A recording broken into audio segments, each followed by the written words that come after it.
The trailer is unconventional, the scares are unpredictable, and the results are undeniable. We copywriters call that an unrun, because we are sad, lonely people. In a world of declining marketing budgets, one copywriter will sit and judge.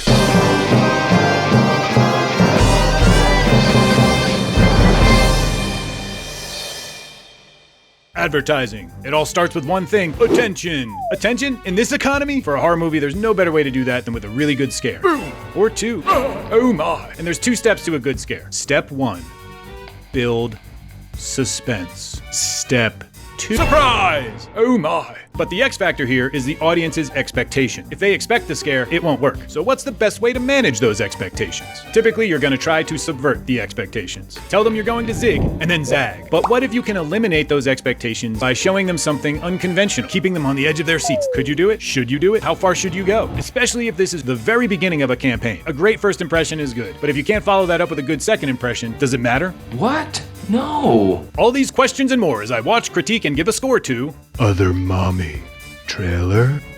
So, can a marketing team break the mold, change the game, shock the world, and break the internet and still have something left in the tank for the rest of the campaign? Let's watch the trailer and find out. Now, I can't show you the whole trailer here, so there's a link to the official trailer in the description, and there'll be another link popping up in the top right corner of your screen. I think you'll enjoy this review more if you watch the full trailer first. Now, without further ado, we begin as all trailers do, with the opening shot. We begin with a house. We're in an enclosed yard. Light-colored stone. Planters. Drought-resistant landscaping, perhaps. They're a responsible family. I like these people already. A walkway leading to the house. Glass front door. Not the most secure style of door. The frame painted in a lovely shade of blue-green, maybe a teal. I like that color a lot. A Ring doorbell. There are reflections in the window, but we can't quite make out anything specific. The sidewalk has a big crack in it. If you look behind my head, you can see the stone is not completely covering the underlayment. It does look like it has actual wood molding. You can see the joint right there. There's some debris on the porch as well. They didn't overdress this set. They wanted it to look lived in, and I appreciate that. We're probably in an older neighborhood, probably upper middle class. Not a particularly fancy house, but a nice one nonetheless. Let's see how this shot plays out. That was it. A little bit of a push in. This is very common, both in trailers and in filmmaking, to open with a shot of a threshold of some sort, particularly a doorway. Maybe you heard of them. Slowly pushing in, bringing us into the world. Kind of a basic technique. If you're trying to establish that it's a normal, peaceful world right at the opening, then this is the perfect shot to start with. However, it's not very attention-grabbing. We have a little delightful piano, peaceful, relaxing, and we hear a door slamming, yet we're looking at a door that has already closed. Is it a different door? Or is this a sound from a time long ago? Or even the future? There's only one way to find out. We shall step into the house and continue with the setup. Hey, sweetie. You're home. Jessica Chastain, and a child played by Arabella Olivia Clark. Arabella. It's easy to assume the first person you see is your protagonist, and oftentimes it is. Hey, sweetie. You're home. But the child could be the protagonist as well. We don't know. I had a lunch break. I thought I'd come home and eat with you. Where's Dad? He fell asleep in the office. I'll go get him. Let him sleep. He needs his rest. A caring, nurturing mother, a loving wife, a pleasant child, the kind of family we all want to be part of. Cookie dough ice cream for lunch. What kind of mother would I be? Not a very good one. We can all relate. The kid's trying to sneak a sweet treat, and the mom's trying to enforce the rules of the household in a kind and nurturing way. Little tough love never hurt anybody. By now, we should have seen the company logos. Spoiler alert, we never will. Very unconventional. How about scrambled eggs? They interrupted the scene with this close-up. It's a subtle suggestion of violence. We thought this was a safe, loving environment, but the cracks are starting to show. We had that for breakfast. That's right. I forgot. How about pasta? That's a good pivot. Very adaptive. Your favorite? That's not enough water for pasta, unless you're cooking like one noodle. Your favorite? Every kid likes noodles. Every adult likes noodles. Every human likes noodles. Even the ones who don't eat them wish they could. Nice chicken basket. Your favorite? That was too many noodles. Where's the salt? You're supposed to boil the water first. We thought she was a good mom, but this is not how a good mom behaves. Do you want to know something silly? Yes. I want to know something silly. In a normal situation, a mother making pasta, there would be nothing remarkable about it, but those close-ups are putting a lot of thoughts in our head. We notice that there's not enough water in the pot. We're going to assume that the kid would react differently if this was unusual. So we're using her emotional response as a cue. So far, it's a playful moment between a mother and daughter. Maybe mom just has a unique method for cooking pasta. Have you dined with us before? We do things a little differently here. Sometimes I think about when you and I were one person. What a weird thing to say. What does that even mean? You remember that? So I was a baby in your tummy? Oh. Do you remember where you were before that? Maybe they believe in reincarnation. No. Maybe not. You were in my heart. Oh, that's sweet. It's a big tear she's got going down there. Well hydrated. She must drink a lot of water. She certainly isn't getting the hydration from her pasta. Subtly introducing a drone sound effect. A menacing dread rising from the depths. Now it seems that this is not normal. Everything has changed. Can I go into your heart? Oh dear. Cookie dough ice cream for lunch is the most logical thing that's happened so far. You said you wouldn't leave my room. You said you wouldn't leave my room. So here we have the problem. You've got a mom who doesn't know how to follow directions, can't cook, skips work, takes away your ice cream. I mean, who's the adult here? The problem. An emotionally unstable mom is trying to help but is completely incapable of doing so. The problem. You seem lonely. Spooky! She's looking directly into camera, creating a super uncomfortable image for us. This technique of actors looking into the camera to make things creepy, the first noteworthy example I can think of was in Silence of the Lambs, where director Jonathan Demme had Anthony Hopkins look directly into the camera as he delivered some of his most intense lines, leading to one of the greatest on-screen performances of all time. Let's pour one out for Jonathan Demme.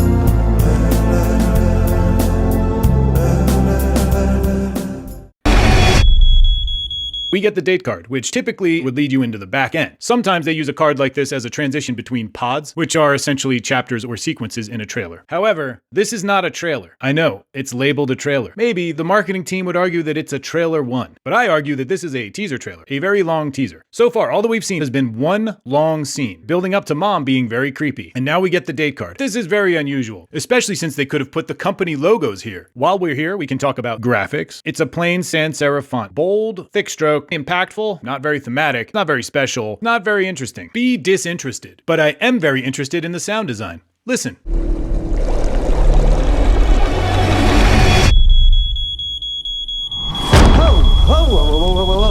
Lots of great sound design here, and kind of a mini jump scare. This is Jay Duplass, half of the Duplass brothers, founding father of Mumblecore. Mumblecore was a short-lived indie film movement that began in 2007 and spawned a subgenre of films by the same name, characterized by small personal stories with an emphasis on naturalistic dialogue and characters rather than plot. It was kind of a revival of Italian neo-realism, only a lot less Italian. Most Mumblecore directors argue this was not really a movement, but simply a logical reaction to the glossy, action-packed movies dominating the box office at the time. Either way, the subgenre produced a number of important artists and films, including significant contributions to the genre of horror.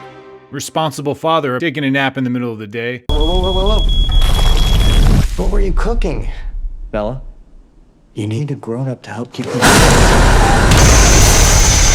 Oh mama. There's our jump scare. Always good to sneak it in there when nobody expects it. Did nobody expect it? You tell me. Did it work for you? Because to me, it's a little bit off. As he leans down, we see her there first, and then we get that crazy loud sound. It comes a second too late, but for most people, you're probably still going to be processing, is she sitting under the table? Why is she there? She's being weird. And you may not fully appreciate that she's got too many limbs and is in an awkward position. Remember how I said that this is really a teaser trailer? Well, it is, because right now we're getting the big reveal, which is the teaser trailer's main point. We still don't know what the problem is, but we know that mom ain't normal. There we have Jessica Chastain showing her versatility and flexibility. Not a lot of actors could pull this off. I'm counting at least 7 limbs here. There may be more behind her. It looks like a photo created by AI. She seems happy though. The way she turns her head there is super creepy. A little too facile, too much of a tilt. Unnatural body contortions. A classic horror technique going back to The Exorcist, but it's been revisited many times. Conjuring 2 or Malignant, both of which were made by James Wan, who produced this movie also. Oh, 2013's Mama. Starring Jessica Chastain. Oh. So much of a horror trailer is based on the sound design, and this is no different. It's a huge whoosh, wind, and a big hit, a crunch, and some like scream layers or other high-pitched element. Then it has a stinger that comes in right at the end as like a second layer. Listen to it again. A stinger is a complex sound effect composed of multiple elements, all in one convenient clip that the editor can place into the edit, often for emphasis and sometimes as a transition. They come in many different styles, although sometimes an editor just stacks a bunch of sound effects. It's always hard to tell. We got some screaming, classic horror movie editing. You show someone screaming after something bad happens. Kid tested, mother approved, works every time, can't go wrong. Very common both in horror movies and trailers.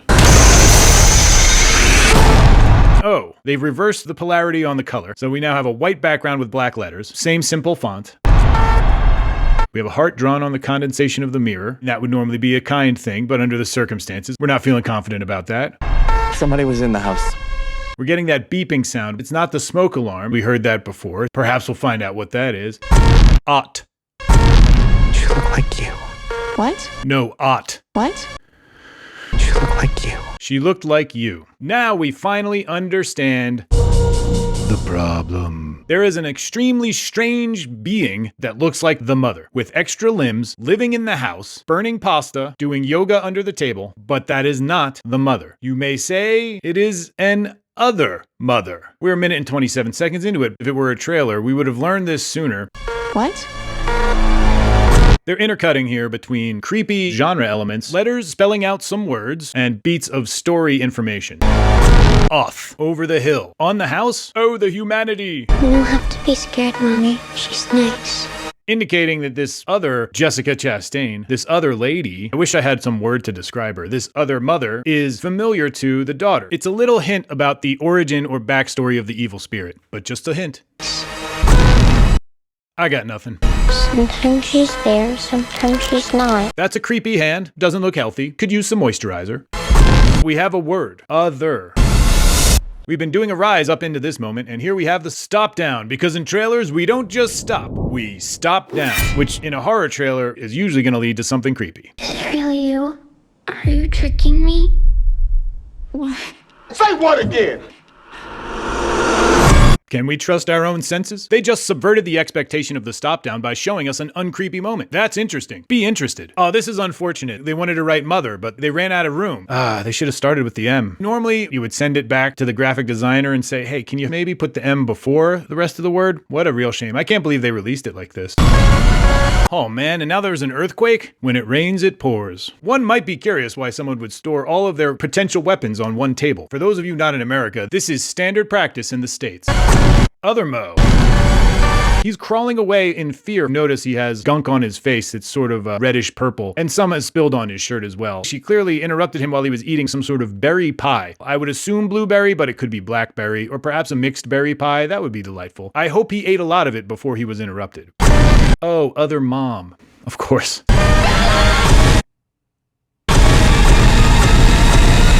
This is one of those shots they love to put into trailers. Just an eye. What is this telling us about the movie? Absolutely nothing. It makes us feel uncomfortable. Put it sideways, even more uncomfortable. The whole point of this montage is to, once again, like all montages should do, simulate the experience of watching the movie. We're gonna feel uncomfortable. It's gonna be awkward. There's gonna be stuff that's disorienting. It's scary. It's spooky. Maybe it's an eye-opening experience. Are these the hands of the stranger that looks like mom? Where is this door? It's not connected to a wall. This is a very disorienting shot. This is dad in his pie-eating sweats being tossed through the hallway. They've got some kind of plant showcase. There's a strange mask hanging on the wall, and it's lit in a very conspicuous way, which makes me wonder if that might be the source of this evil that has come to haunt their house. See, if this were a trailer, we would have learned a little bit about the lore. Maybe the daughter had summoned it. Maybe it was brought there with an artifact, such as this mask. They've given us none of that information, so I can only speculate. And speculate I will. Speculate I have. I have speculated. Speculation complete. People screaming, classic horror movie trope. You really just don't see that anywhere else. I mean, not screaming like this. Like angry screaming, you get that a lot. But this is a horror movie scream. Oh, other mommy. Other mommy. I'm not sure why they spelled out the title. The spelling didn't take us on an interesting journey of discovery. I guess they were going for that rhythm. Rhythm is gonna get you. It was a lot of letters. Beeping speeding up, we have the slamming, meanwhile we have the strings doing a rise. I'm gonna address the graphics again, I don't like them. There's nothing that makes these unique for this movie. Any horror movie could be using this same font, same colors. The movie already has a very strong color scheme. The classic teal and orange look. I mean, it got like overused in the 2000 teens. It's still a popular design combination, they're just a little more tasteful with it now. A lot of people probably didn't notice till I pointed it out, but it's in nearly every scene. Even Jessica Chastain's eyes and hair fit this color scheme. Now, I'm not saying necessarily that teal and orange would have been a good color scheme, but maybe a take on that. Or they could have done something thematic visually with this title treatment, build on some of the themes of the movie. There's a lot of references to water, smoke and fire in the kitchen, steam on the mirror. Speaking of mirrors, you have two mommies. Could have done something with a reflection or doubling the letters. There's tons of possibilities, but this plain blocky font doesn't really add value to the trailer. It's always helpful if you can create a holistic audio-visual style that ties the movie together. This feels overly minimalist. I thought minimalism was over, and if it's coming back, we end with this crackly sound, which could be electrical or burning. It feels, I don't want to say generic, not specific to this story. Just like the graphics, I think the sound design should be thematically consistent. Earlier in the kitchen, they used the boiling water and the crackling fire sound effects, and that was effective. But they've abandoned that now, and they're going with these generic wind and scream sound effects. I think it's always best to create a cohesive brand identity. So this is the title, Other Mommy. And typically after the title, you get the button. Bella. Hey. It's me. I'm Mom. Rumbling whoosh into a suckback. Then we get an ID card. Typically that happens in the back end of a trailer, almost always before the title. Unusual to do this here. They're trying a thing. Whenever you hear crickets chirping, you want to pay super close attention. It's a signal for us to listen carefully. That got me. So we're in a ball pit, some sort of a stuffed animal. Oh, this isn't a ball pit, this is a car. A bunch of hands come out, and these are more hands that need moisturizing. I'm guessing that the themes of this movie are about climate activism, conserving water in drought-ridden environments. And here we have Other Mommy coming out of the ball pit, the daughter screaming. That's terrifying. And now we have the title. So that wasn't actually a button. They did a double title. Unusual. I'm disoriented. And that's good. Making a teaser trailer that breaks conventions makes it easier to scare people, or at least gives you more opportunities to do so. Everything here was intentional. Did they label it a trailer because they believe it's a trailer? I don't think so. At best, they think it's a trailer 1. I insist that this is a teaser trailer, but I am shallow and pedantic.